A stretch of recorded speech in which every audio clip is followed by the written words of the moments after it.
This is the All for the Gators podcast. Nothing but Gator greats, where your hosts bleed orange and blue.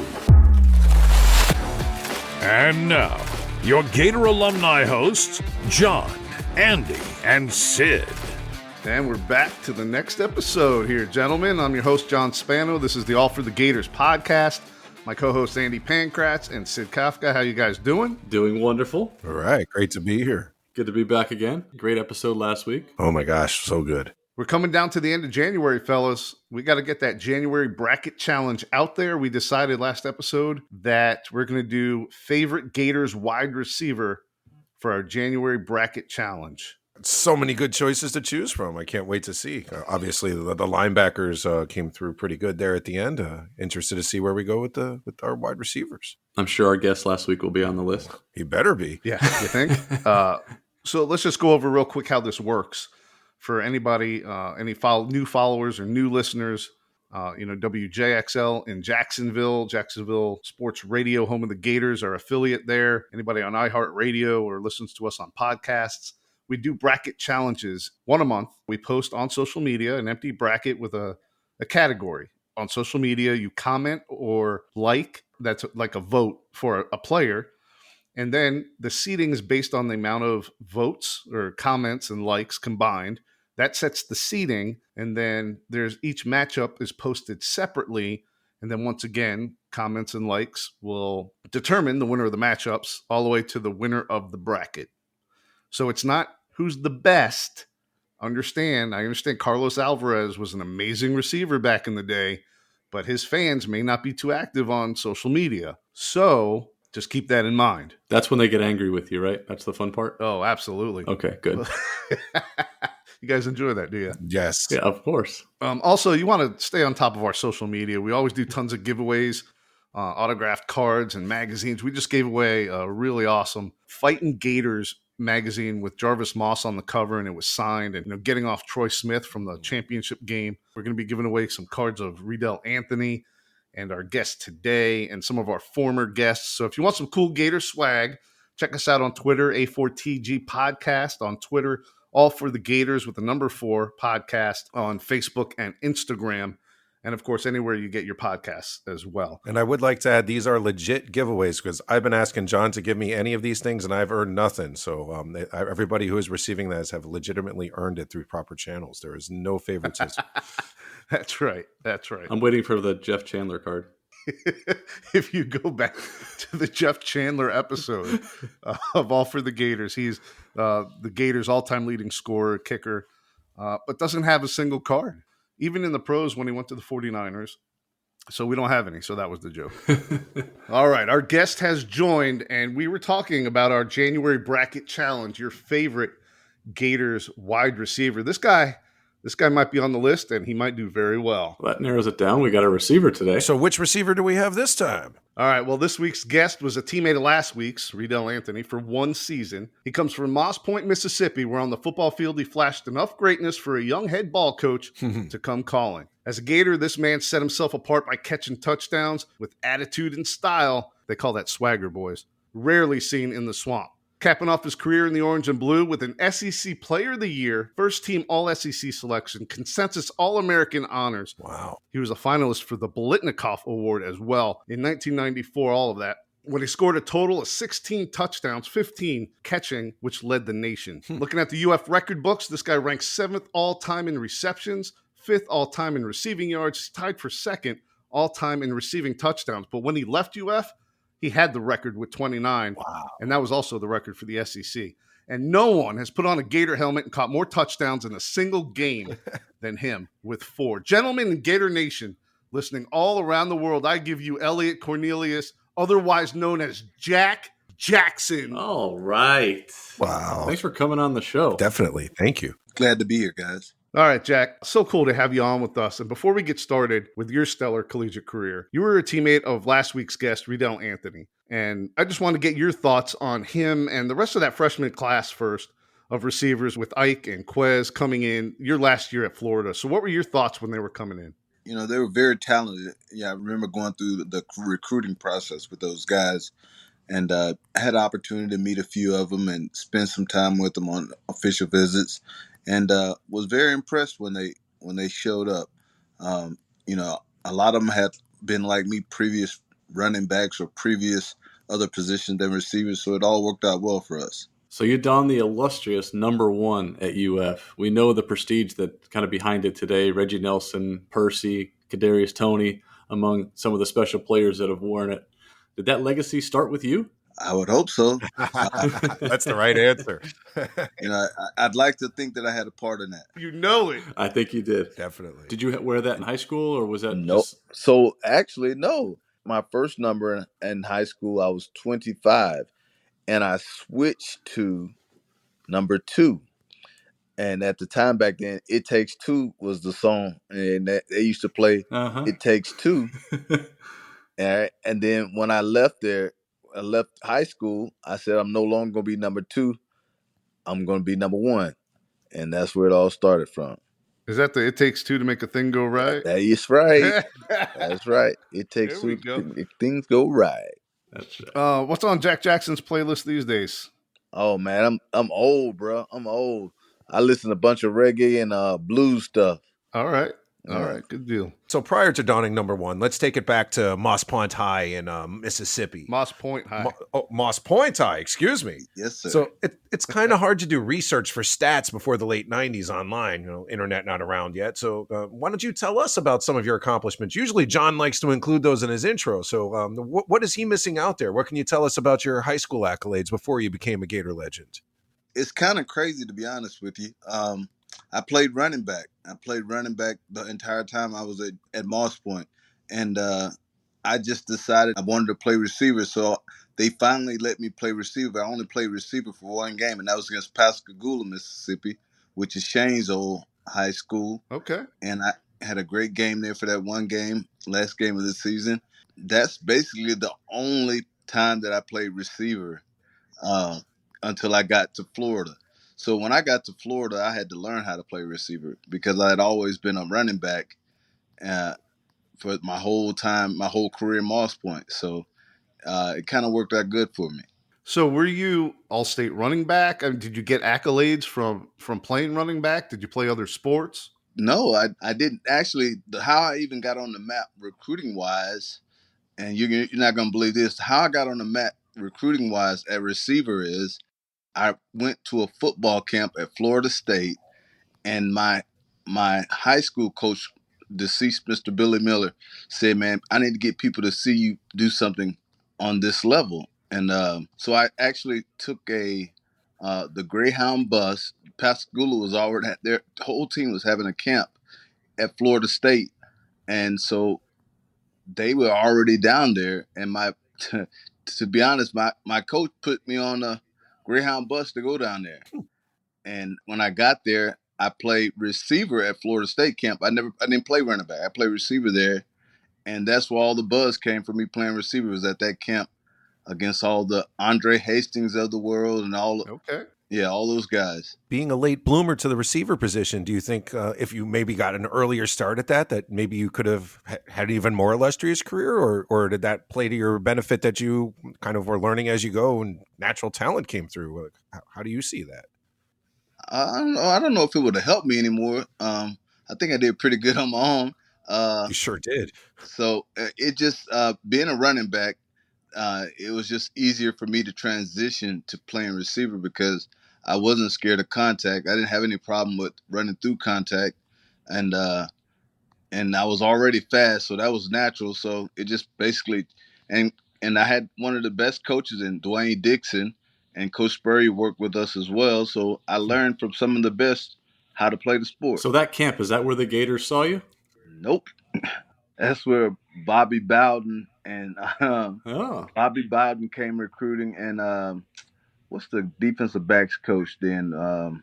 I forget his name, but that's where they found me. And from that point on, they had at their camp, they ranked all the top players on their board there, and we actually got to see the board. I was number 2, only behind Andre Hastings, and I had never played receiver any other time. A natural. So that's where the recruiting jumped off for me. Well, we've gotten some pretty cool stories about players being recruited by Spurrier. So, you got any for us? Anything stand out? And how did that process go for you? To be honest with you, I only met him twice. I met him. Okay. I met him on my official visit, and he did the in-home visit. And at the in-home visit, I never forget this. When he came in, my dad had the TV on, and he came in and cut our TV off. My dad didn't like that well. Be careful whose TV you turn off. Sounds Yeah, like really. something Spurrier would do.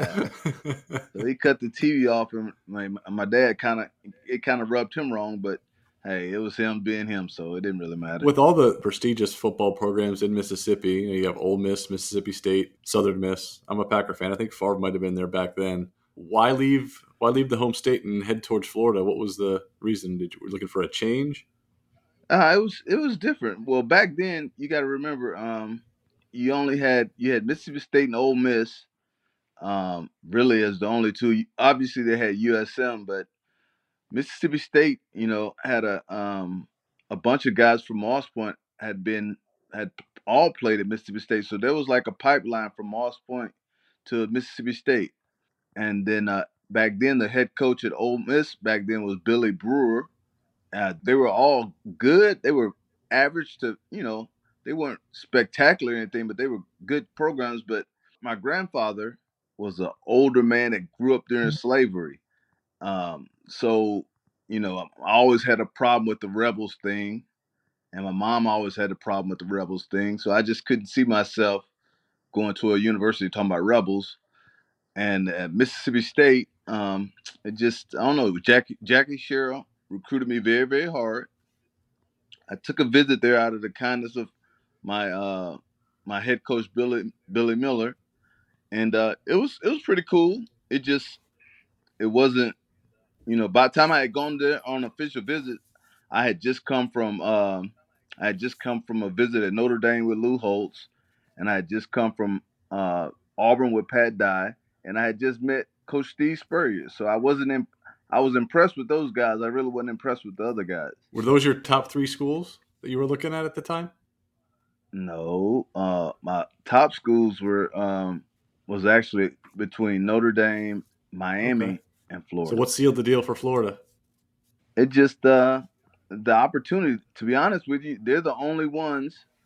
They're the only ones. Miami wanted me to come as a running back. Notre Dame was touting me as the next Rocket Ishmael, and Florida's the only one that just said, "We just want you to play receiver. You don't have to do all the other stuff." So everybody else had a vision for me, but Coach Spurrier had a different vision. All right. So Spurrier hooks you, right? And you get to Florida, what, in 91? Is that right? Yes, sir. And they redshirt you? Yeah, I came in. I actually came in banged up. I'd hurt my knee that summer before my senior year in high school. They wanted me to have surgery, and I told them no. So I played my whole senior year with a torn PCL. Oh, wow.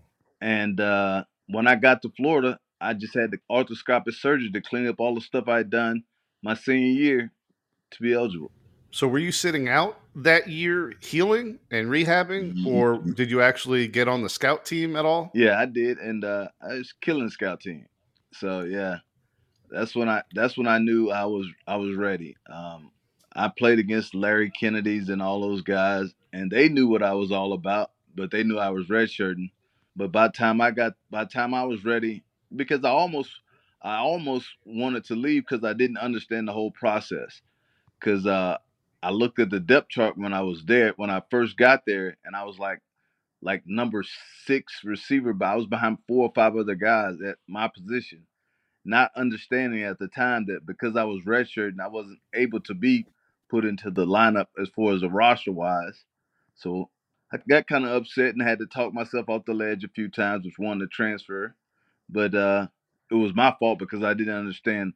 And and the only way I really understood one day, Coach Dixon pulled me in the office and we had this conversation about this and him explaining, man, look, we know you're one of the top receivers, but you're not eligible to play this year.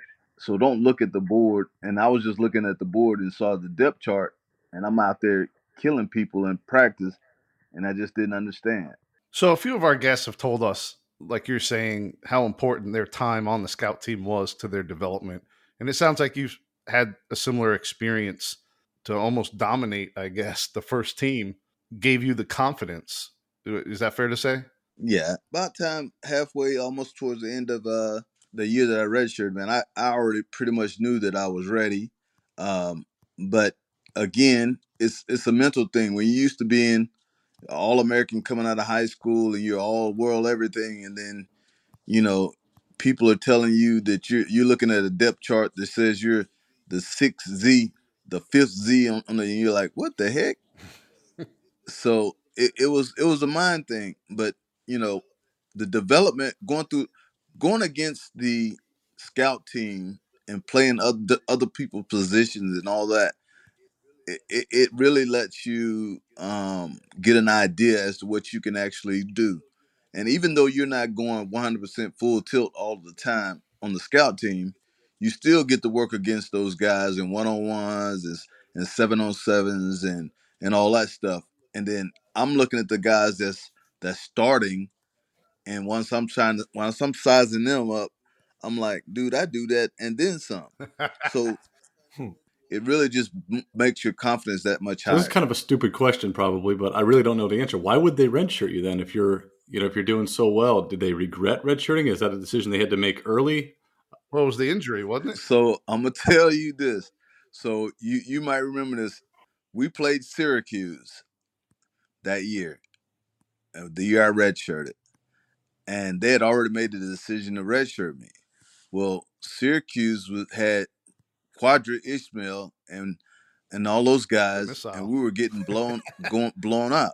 So yeah, Spurrier turns to me, turns to them.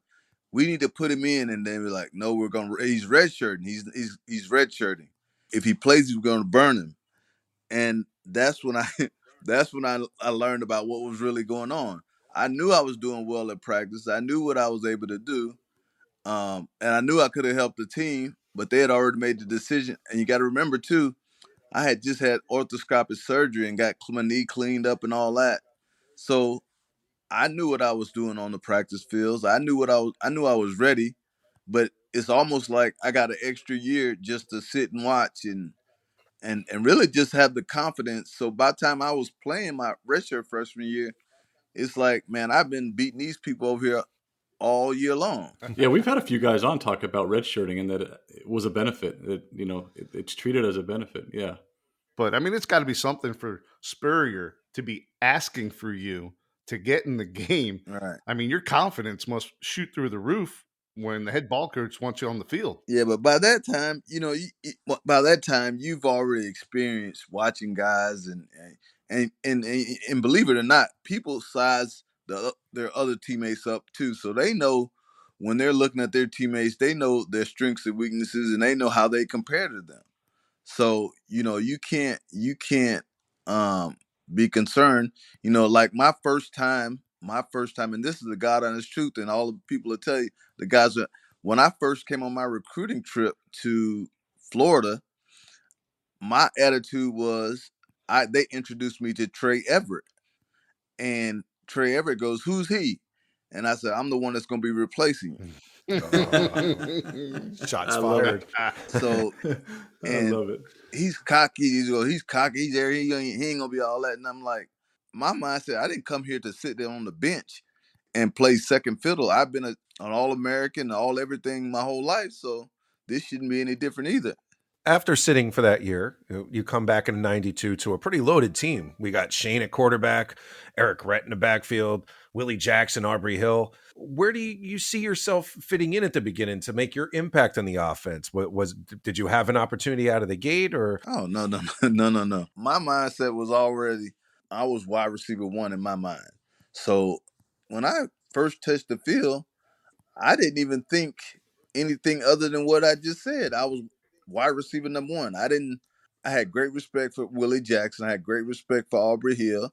I had great respect for Harrison Houston. I had great respect for Trey Everett. But not at one point did I think that I wasn't the number one guy. Well, that season definitely goes well for you. 35 catches, almost 500 yards, 3 touchdowns. It's the kind of early beginnings of the Spurrier fun and gun. Did you Right. realize at that time that it was going to be a perfect situation for you at Florida as a wide receiver? Yeah, I knew before then, though. Yeah, it was, to be honest with you, I was a little disappointed. I thought I would score more touchdowns my first year than I did, but I did get my feet wet. I did have some big catches. Um, and you got to understand, at that time, you had players that had played 2 years with Spurrier, and he had great confidence in those guys. And it was tough. The first year was a good first year because again, I had never. That was the first time I really played receiver full time in a game situation. All right, so let's go to 93. You guys come out swinging after dropping the SEC championship game to Bama the year before, getting off to a 3-0 start to the season, and you're returning more kicks this year than you did the year before. And in week 4 versus your home state's Mississippi State squad, you return a kick 100 yards, which I'm guessing must be a UF record.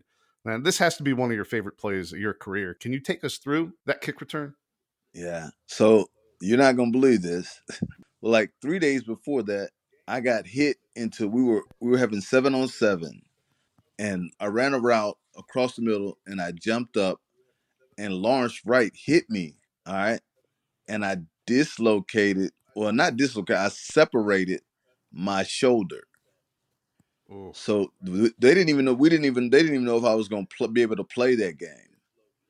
And so they put me in a harness, and I practiced with that harness for the next 2 or 3 days.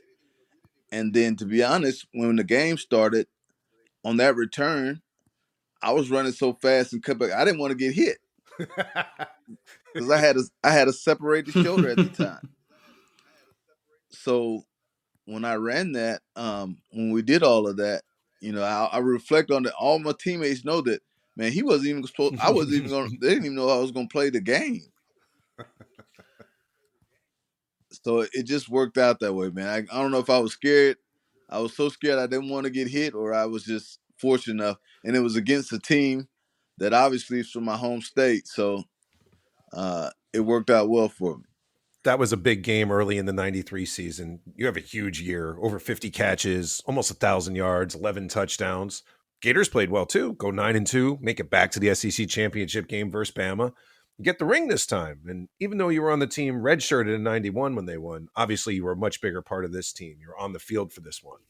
How special was that, your first SEC championship that you were a big part of? How does that stand out to you? It was great. It was one of those deals where, man, everything we had been working for building, the crazy thing was that, the year I came in, that was the same year with Ellis Johnson and Kevin Carter and Mark Campbell, Henry McMahon. We were all so close. So we always wanted to put our stamp on being an SEC championship, be a part of that team, because all we heard about was that 91 team. 91 team SEC champions and all of that. So it just worked out great for us. A lot of those guys, Larry Kennedy, all of us had a major part in that 93 season. So the Gators go on to rout an undefeated West Virginia team in the Sugar Bowl in New Orleans. Right. Back before the college football playoffs. So for our younger listeners that may not remember, the millennials perhaps, how important was it for a player and a team to go out, play well, and get a bowl victory back then compared to now? I'm pretty sure it's the same. Whenever you're playing a bowl game, especially a big time game like that, because at that point, West Virginia was like big time stuff. I don't know if they've lost maybe one game or so back then. And when we played them, there was a lot of hype. We were happy to be at the Sugar Bowl. It's like every time we went to a bowl game, it was like the Sugar Bowl. So it was one of those deals where we expected to be at the Sugar Bowl. We expected to win games. We weren't fearful of anybody. We always play, and we played against the best competition.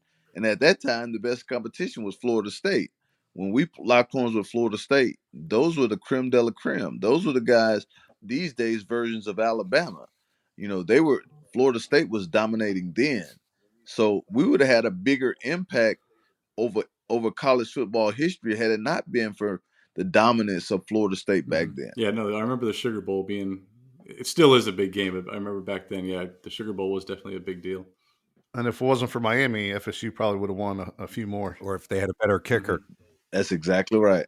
When you think about the football in the state of Florida back then, it doesn't even compare to now, because you had three teams that were top 5, top 6 teams.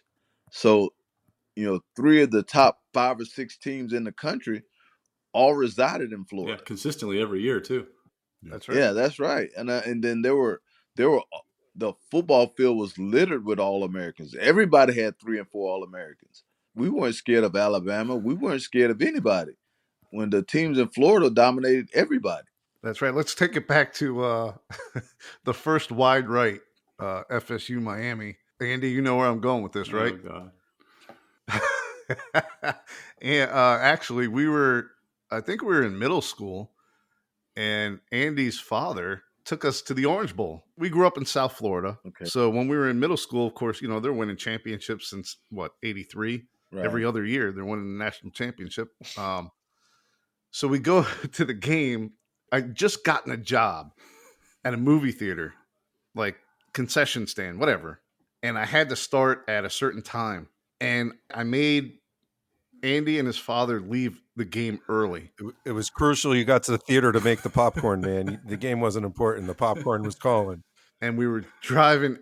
We had just left the parking lot, like driving home, and we heard it on the radio.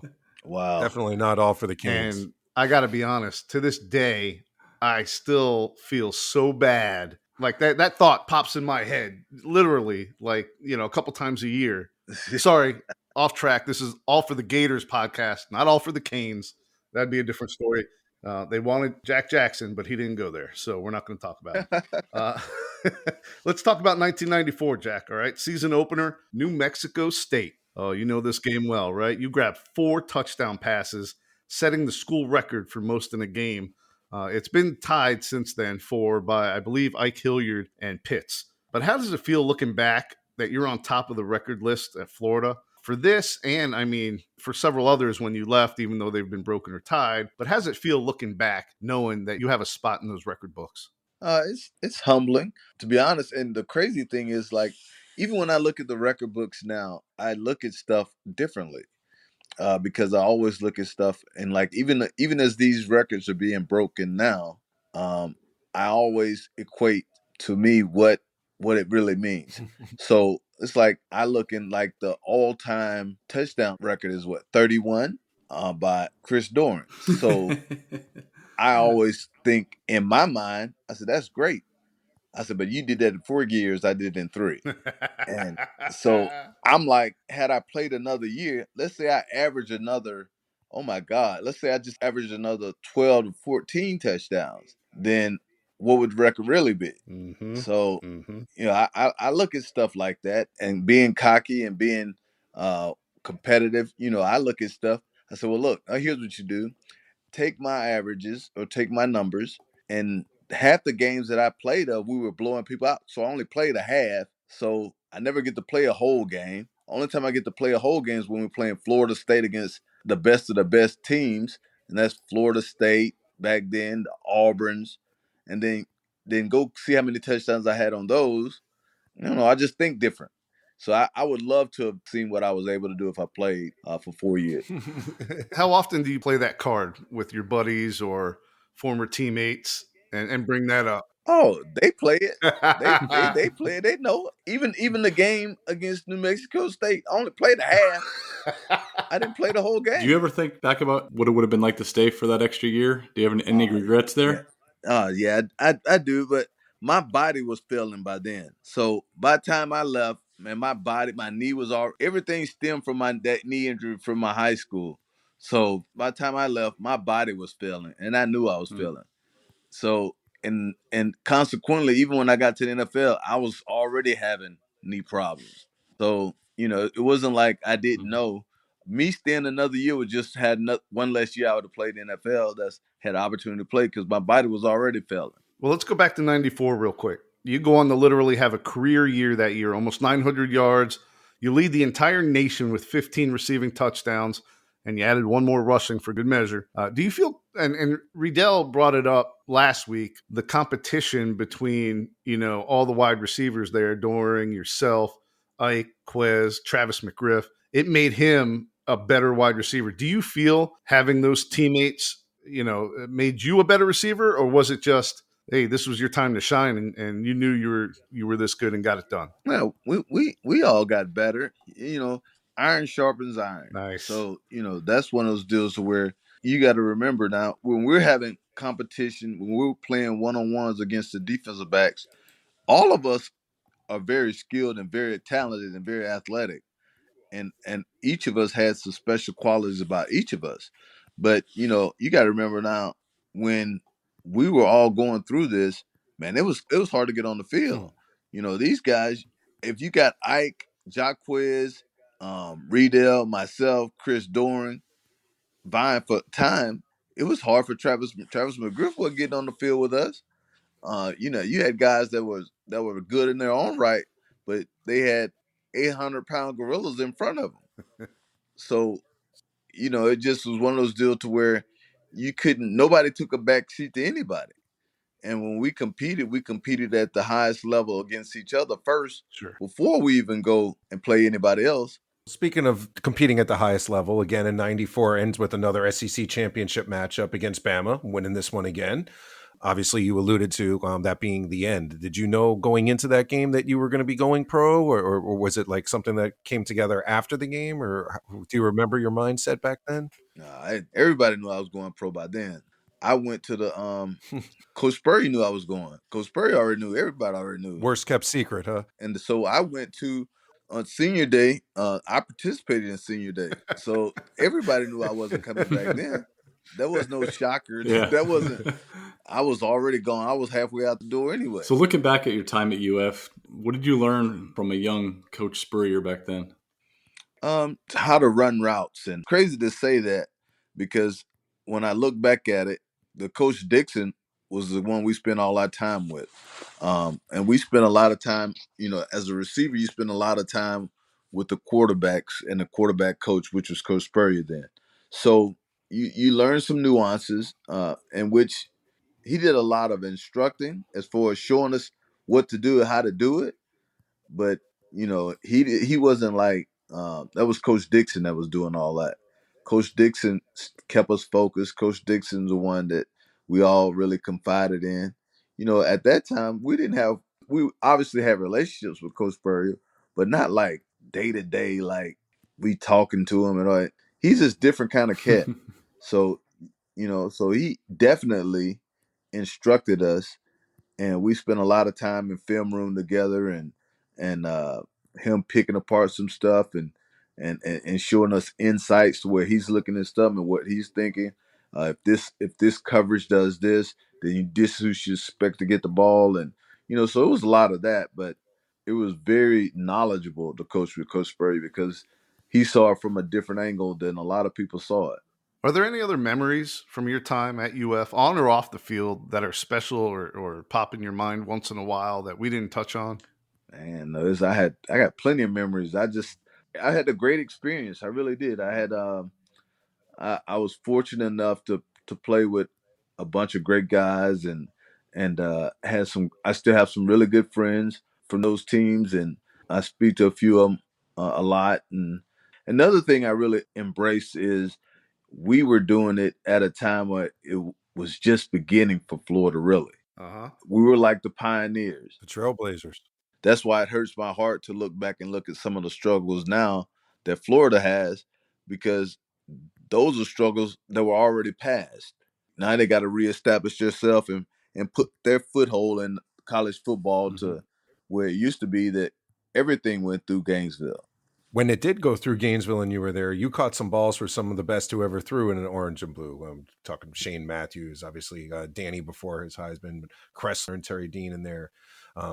Obviously, it didn't matter who threw it to you. You were going to be making plays, but was one of them like the man who knew just to put it in the right spot for you, or had a particular pretty throw that you enjoyed catching a ball from?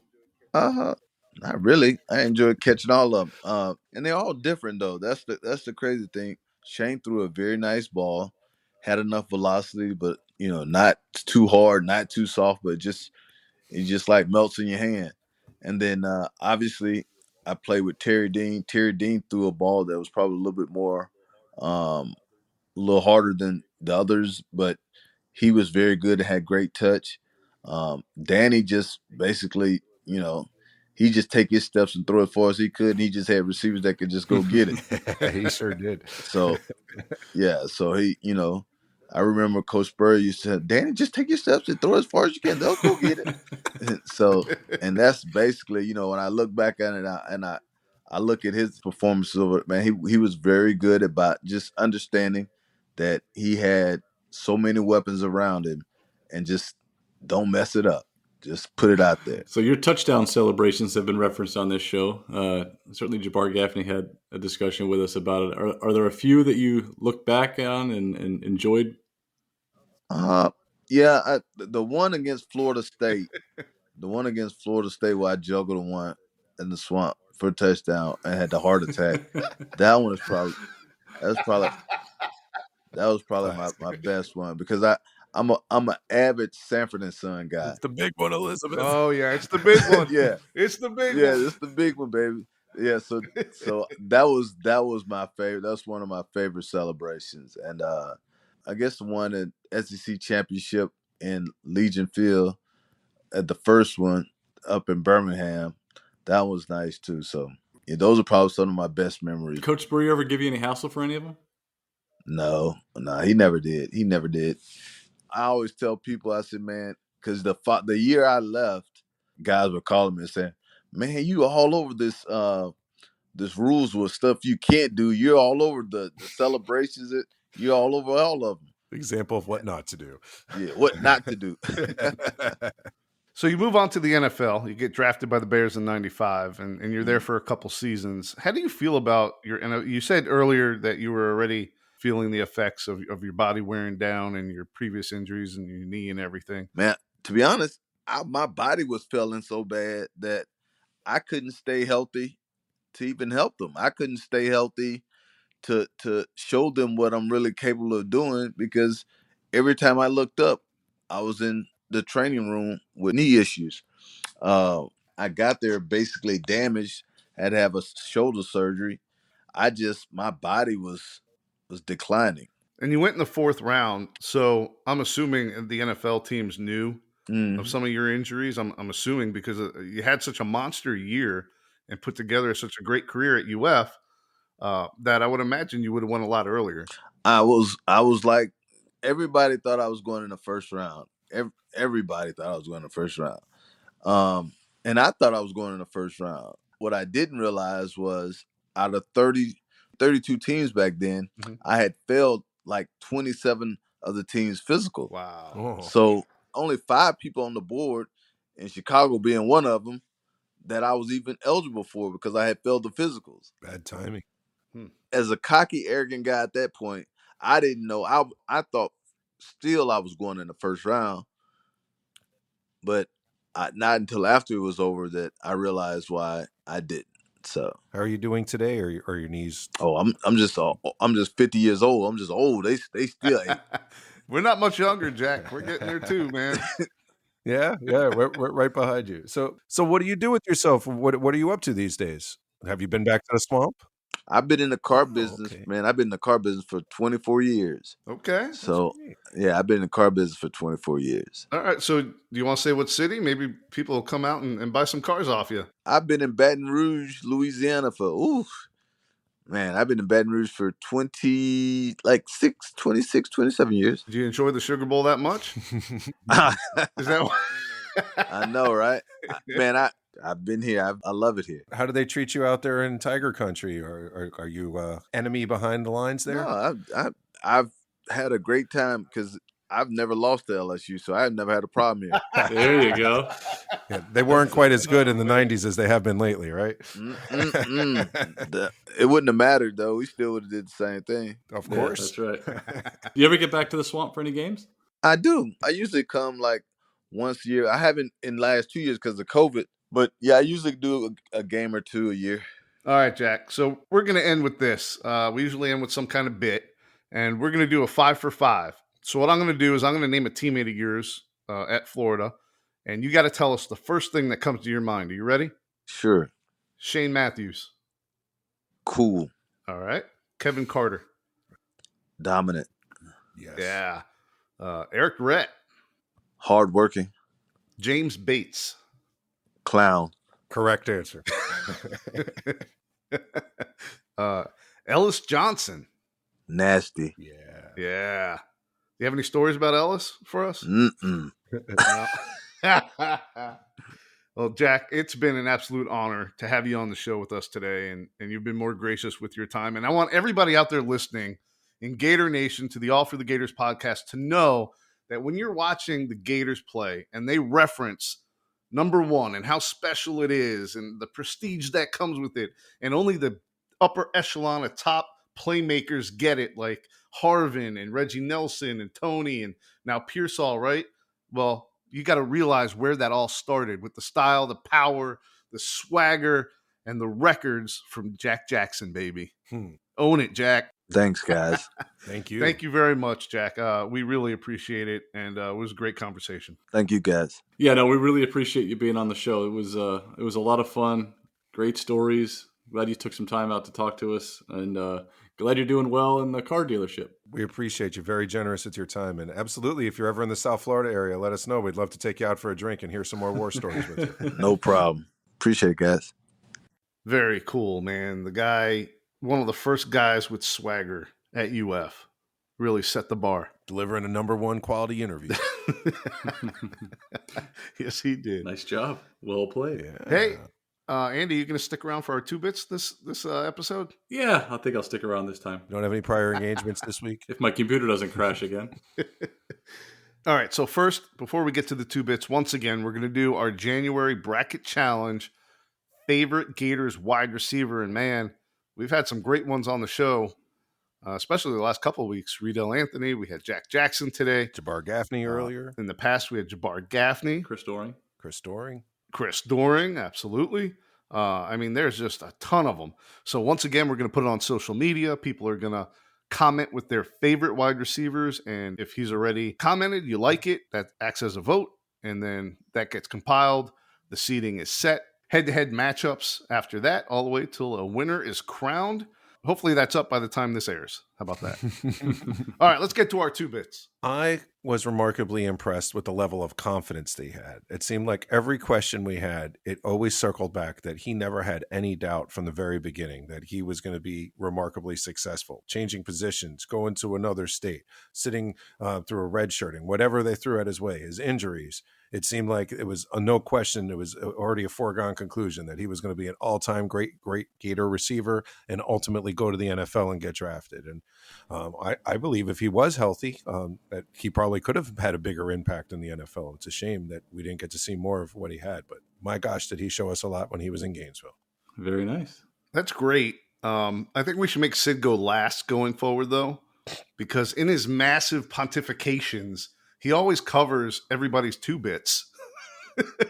he says his, and then he rattles off like 5 more. You're welcome. But no, it's always thorough, and it's great, and I love it. Got to bring my A game. Don't change. Andy, your 2 bits. All right. My 2 bits is going to be about that he was a running back all through high school and actually didn't play receiver except for 1 game and actually was noticed at a camp because his coach wanted him to be seen, had him play receiver. And then he goes on to get recruited at schools that wanted him to be running back, and then Florida wanted him to be a receiver. And so he ended up at Florida and had this incredible career at receiver. Pretty impressive at the athlete that he was. And we hear people that come in that play different positions like he mentioned, but to become as good as he was, as fast as he was, without having that previous experience was pretty cool. Pretty incredible. Yeah, absolutely. It could have been the next rocket. He was being recruited maybe as the next missile. Quadri Ismail. No, that's what they played Syracuse. He wasn't being recruited by them. Right. But he came to Florida, and the rest is history. And my 2 bits is that when he left UF, he had the all-time receiving touchdowns record at 29. And, you know, as he was saying, if he would have came, I know we say this about several other guys too. You know, if I would have came back, I would have, Jabbar Gaffney and and other players, how many they would have had with one more year. But he's in that conversation where if he would have came back and had another 15 or say 12, he would have obliterated the record. Yep. Danny could have definitely landed them to him for sure. Oh, yeah. So you don't think about that when you see his name in the record books at number 2. But if you really dissect it, it's pretty damn amazing what he was able to accomplish at the beginnings, the early ramblings, if you will, of the fun and gun in a young head ball coach there in Steve Spurrier in Florida. Yeah, that's right. In the early 90s. Yeah. Not a 2-bit, but one thing that I just found interesting was when he was talking about the pros. No, this is 3 bits. You're breaking the rules. How he failed all. That's right. How he failed all those physicals. It's interesting to me, obviously never being in a position to be drafted in the NFL draft. So I don't know what the process is like, but he doesn't find out till afterwards that he's failed all those physicals. And I'm trying to think, as he was saying that, I was trying to think who we had on. I'm drawing a blank. I still am on. It was Earl Everett with who's the head coach of the Bengals at the time. Oh, yes. Marvin Lewis. Yes. Marvin Lewis called him and said, yeah, exactly. So same thing. Like, he had no idea that they even knew about his ankle injury. So I guess, you do these physicals, and it's interesting that the players, maybe it's different now, but that they didn't know that they didn't pass a physical.